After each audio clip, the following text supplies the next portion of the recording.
Hello everyone, আসসালামু আলাইকুম। আমি হালিমা চলে আসলাম আলেনচা কালেকশন থেকে, অনার অফ আলেনচা কালেকশন আপনাদের জন্য নিয়ে আসলাম ছোট্ট একটা শর্ট ভিডিও। এটা হবে হাফ সিল্কের মধ্যে একটা শাড়ি, রানী গোলাপি কালারের, খুবই একদম মানে পরে আমার পরনে আপনারা নিচ্ছে দেখে বুঝতে পারতেছেন। আপনারা যদি যে কোনো কোথাও যদি ঘুরতে যান, বেড়াতে যান, সেখানে যদি আপনারা যদি দামি কোনো শাড়ি পরে যদি যেয়ে থাকেন, তাহলে এইরকম একটা শাড়ি আপনারা ব্যাগে করে নিয়ে যেতে পারেন। ওই দামি শাড়িটা চেঞ্জ করে আপনারা এটা পরতে পারবেন। এটার প্রাইস পড়বে একদম রিজনেবল প্রাইজের।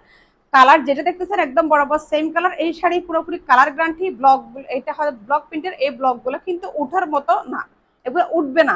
আপনারা এটা ধুইতে পারবেন, কালার যাবে না। ধোয়ার পরও কিন্তু এই যে দেখতেছেন এটা হবে, মানে অনেক কাপড় আছে না একদম ধোয়ার পর একটু তেনা টাইপের হয়ে যায়, এটা এরকম হবে না। এটা যেরকম দেখতেছেন বরাবর সেমই থাকবে। এটা খুব সুন্দর রানী গোলাপি কালারের একটা শাড়ি। এটার মধ্যে কিন্তু আমাদের ভিন্ন ভিন্ন কালারও আছে। এটার আসলাটা দেখেন কত যে সুন্দর। মানে আমি কিন্তু এদিকে কোনো পিন পরি নাই, এদিকে কোনো পিন দিই নাই।